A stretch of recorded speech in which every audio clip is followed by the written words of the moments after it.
Well, hey there, friends. It's Anthony again. We're here in the sound den. Sure, looks like I got levels. Looks like everything's moving right along. Anyway, hi, hello. It's Anthony. We're in the sound den. Well, today I was going to do a little something different. Shift gears a little bit. You know, I'm a huge synthesizer fan, electronic music fan, even though I play an awful lot of guitar. That's really. And I'm a big collector of virtual MIDI gadgets. And I think today I wanted to go over one.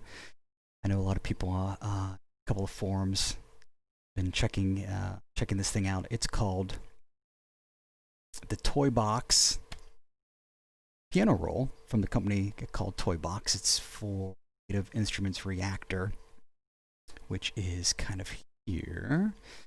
Right, and this is just the little piano roll module that they make. They also make a number of other modules, synth modules, LFOs, different types of sequencers. A lot of that's a little over my head. I'm not a big Reaktor user as far as a couple free ensembles and a couple neat little sequencers. But this one is very kind of interesting, and so there's a few things I wanted to show, at least how I work with some of these MIDI tools, especially something relatively new. I haven't used this a whole lot, so this isn't necessarily going to be a complete overview of every feature and function, unless it does turn out that way. I really have no idea. I'm not an expert on it at all.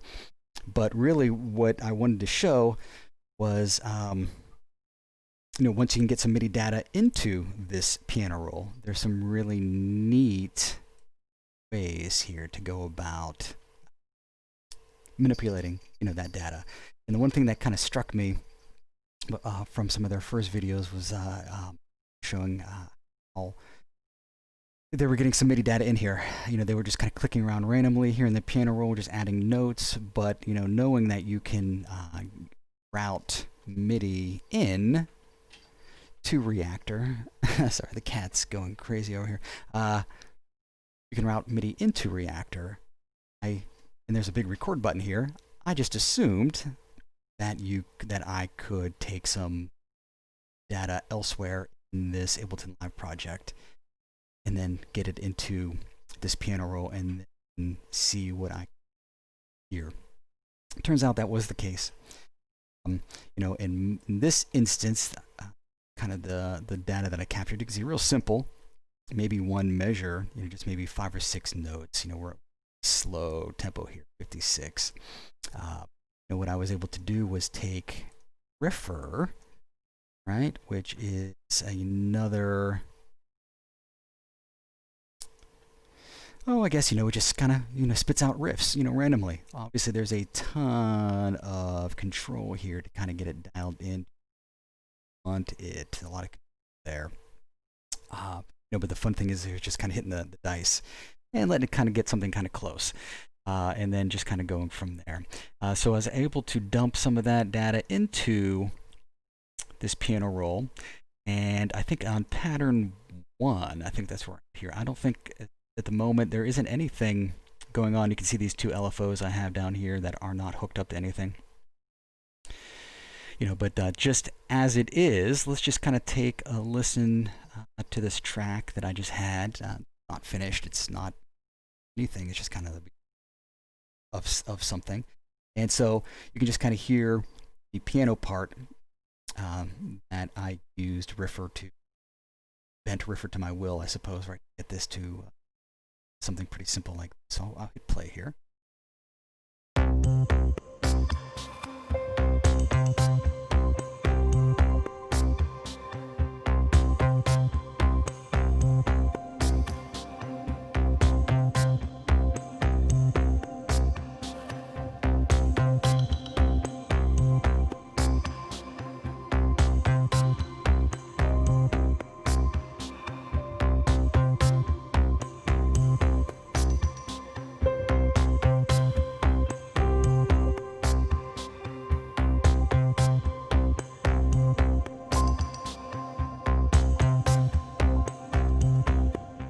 So you get the gist of it.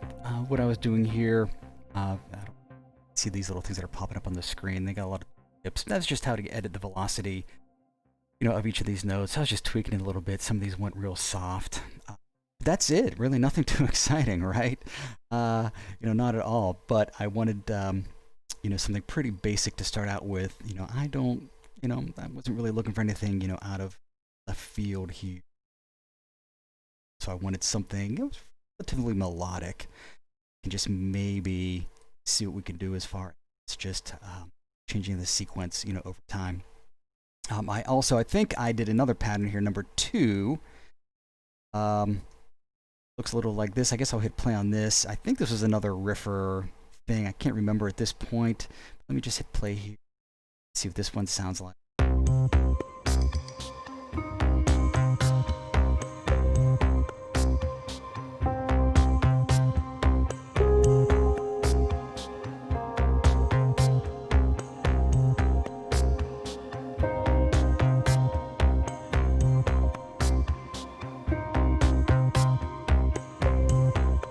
Okay, well there you go.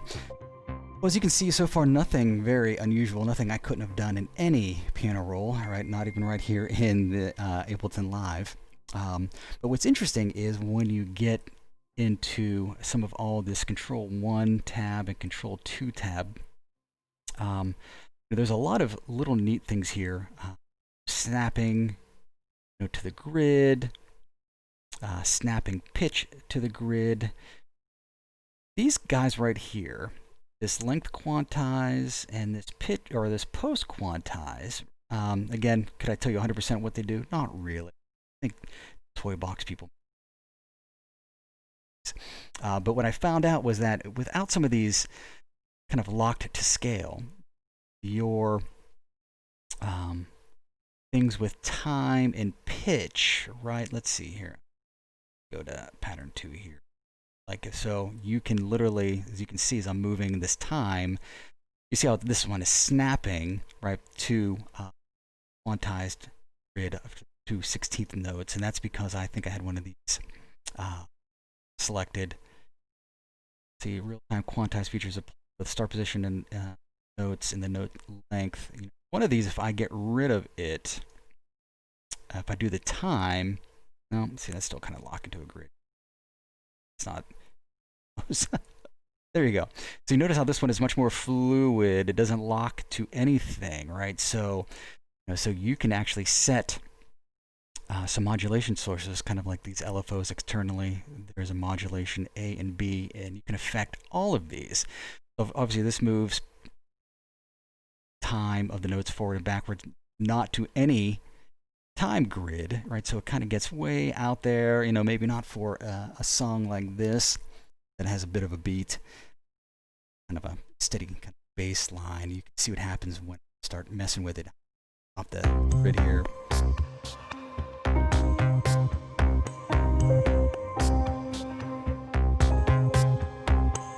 Right, so you get that idea, right? And then the same idea here with pitch without any of these being kind of locked to a scale, right? You can pick your key C, C minor, right? You lock it to a scale. And the same idea here. One or both of these need to be selected if you wanted this pitch parameter to kind of lock it into place. I think right now it looks like it might be locking to something, which is fine. Like I said, I'm not 100% sure. It could be one of these. It could just be the fact that you just turn, all this off. Don't really know. But anyway, so the point being is that, again, you can use one of these modulators. Pitch, right? Up and down, time left and right. Again, you can adjust lengths as well. Changing velocity over time. This velocity view is kind of like the starting point. This, of course, if it's moving up, you can see what it does. Again, so you can modulate all these parameters. Have it locked to time. Right? Have it locked to pitch. None of the above. Maybe some of the above.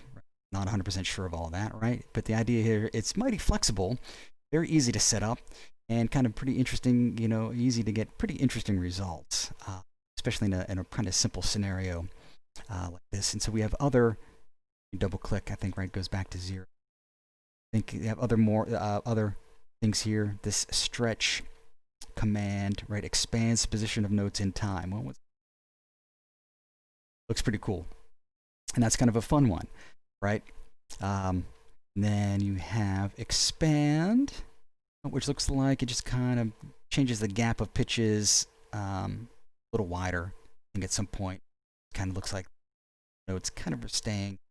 It's just expanding the difference here between the lowest and the highest. And then quantize was the time. And that's just control 1 tab.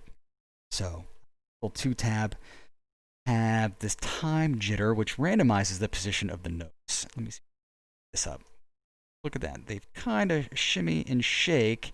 And I guess since it's not locked to anything, you can, if you would zoom in here, you'd see that these are slightly off the grid. Right? And then again, this is something you can modulate, so this shimmies. You know, obviously the big movements come a little bit later. Same thing with pitch. Randomize the pitch up and down, right? Looks like I have it locked into a scale, right? So it's like when it moves, it jumps, you know, kind of a scale there. Then again, velocity, same idea there. Here's a button, I'm not even really sure. Reverses the position of the notes. Then, like I said, this is where you put your scales in. There's a few to choose from. The key, C minor. Now warp warps the position of the notes. So it looks like it's kind of a different combination here of things. And of course, there's some swing. There is just some even more advanced settings here as well. Don't know if I really have even bothered with those right. Yeah, and one interesting thing is you can select this, which is selected notes only, so all your changes are only going to occur on notes which you have kind of highlighted here, right? Whoops. Click, if you wanted to do this manually, you can just click, get a note, double click, get rid of a note, drag it, click, drag, shorter, double click to erase. But anyway, so what pattern are we on? Number 2. Let me try to put some of this back and see here. So, like it may have locked back to the grid. Let's just take a quick listen.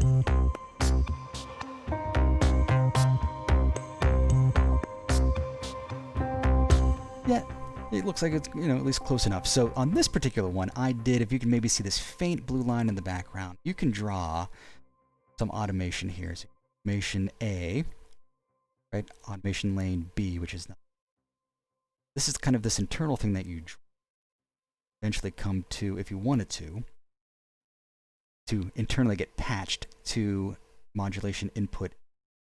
So to do that, you have to hit this little arrow here that says, basically connects this A and B module control directly into the modulation bus, which is up here. So if I do that, then you can, if I highlight A, so you can see every parameter which is affected by this. All right, so here looks like the time is going to go down. Looks like I got this pitch kind of going up. Looks like I have stretch going up. Not quite sure if there's anything that's going on. Tab 2 here, but if I hit play, you will see things move.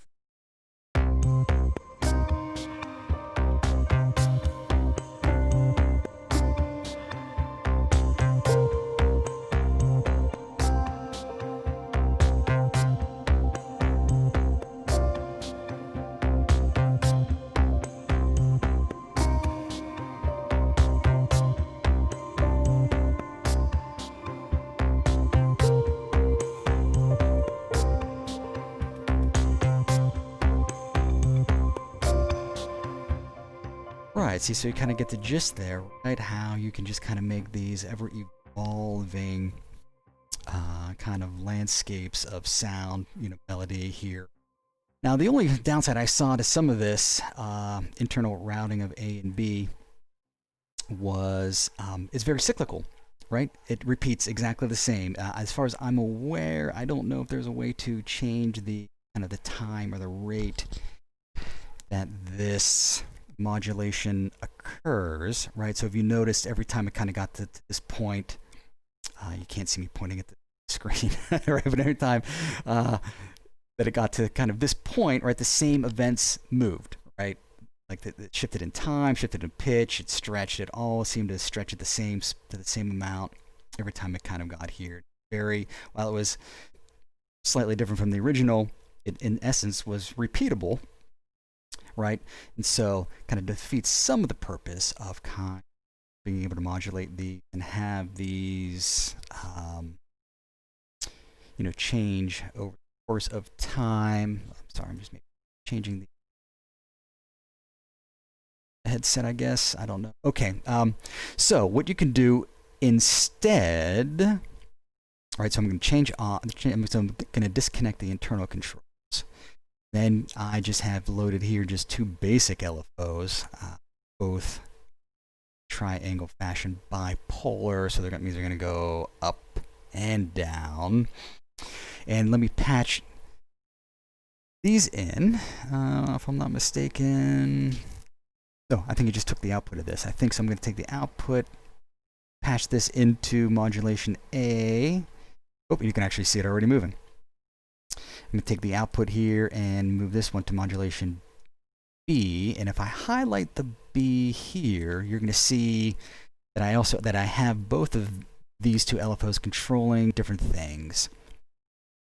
Right? So it looks like B is controlling expand. And somebody's controlling this warp function. I'm not sure which one. And you can see, even though that B isn't controlling any of these, you can just see these little dials, the little triangles moving around the dial, showing you that there is some changing and where that amount is.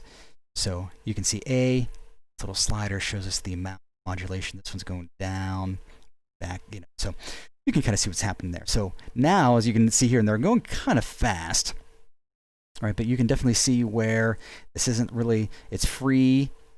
It's not locked to the host. It's not locked to the tempo of the project here. Just running free time, 0.08 hertz, right? Just kind of meandering around. Still kind of fast. And so you'll see kind of what happens here.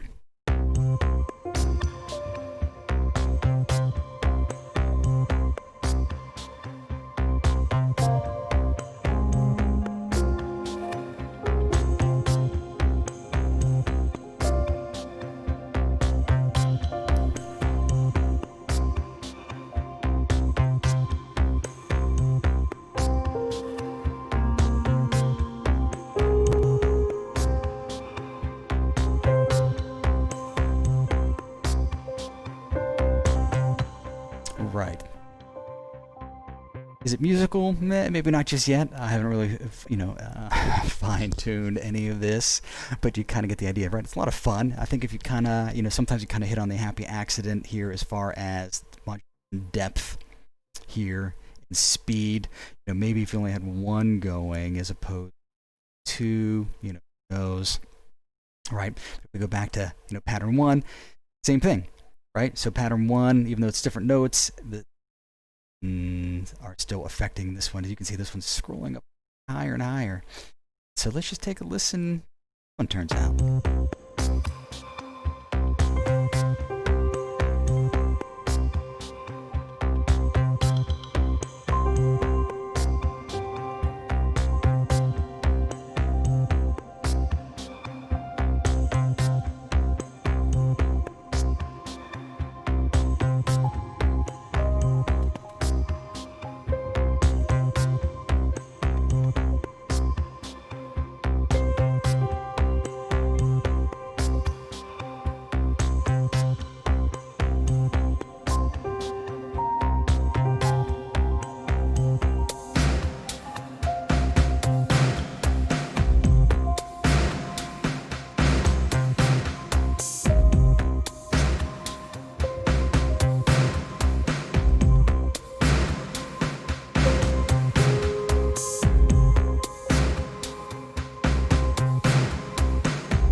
Right, so definitely a lot of fun to be had here. So, like I said, that's kind of how I've been just experimenting with this. This is really the first project that I've kind of used this on.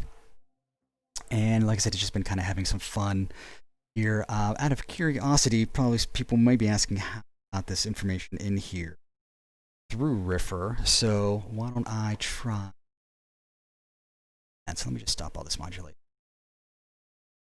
Of course, I'm probably going to forget how to do it, but I don't remember it being super difficult.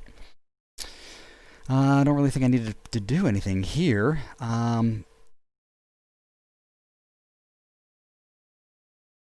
So note in, I think I needed to, so it's going to take some note out the inside of Ableton Live here.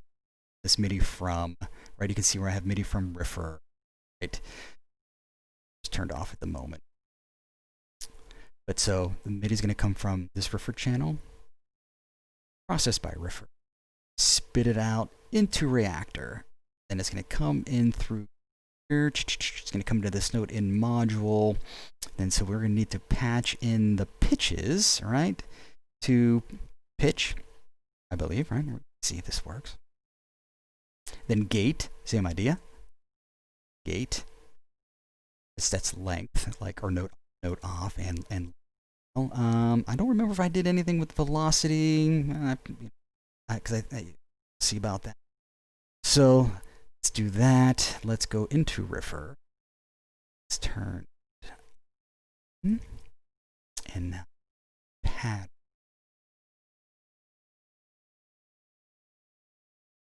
Let's hit play. Okay, so here's our timeline moving. No sound because we have notes in there, so here's a big record button. Let's just see if it's even spitting out any notes here. Okay, so looks like it's moving along.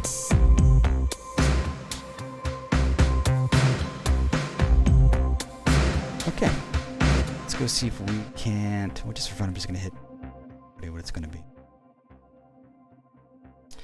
Let's hit some notes there, and let's just, I think what I had to do here was on this to record right here. As soon as I hit play,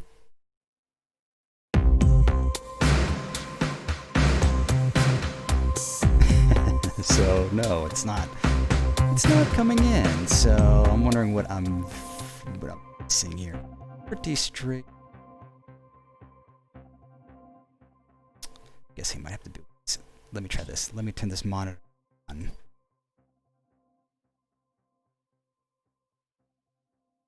Okay. Time. Go.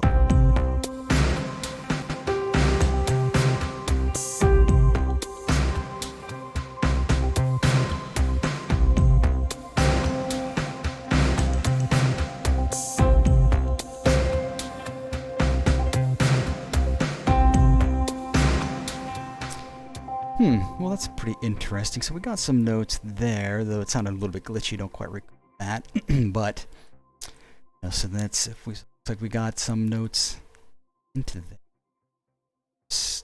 Not that any. And then if we just hit play. Okay,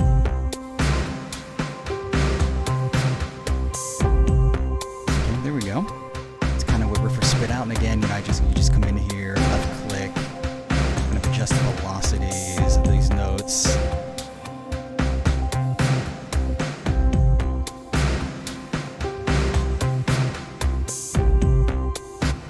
Yeah, and that was pretty much how, you know, and I guess it could be anything that delivers MIDI data. You can route it anywhere you go, and then collect it in here, and then just have some fun with all of this. You know, again, you can just make it snap to everything here. Example, just say, choose this to be about that scale, right? And so overall, just pitches around.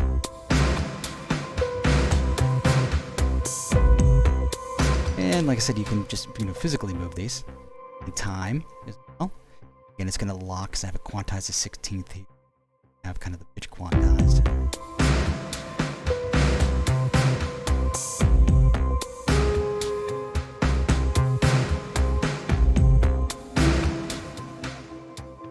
Right, and if we put something in here, this guy, expecting be, not sure what he's, very, very small movements.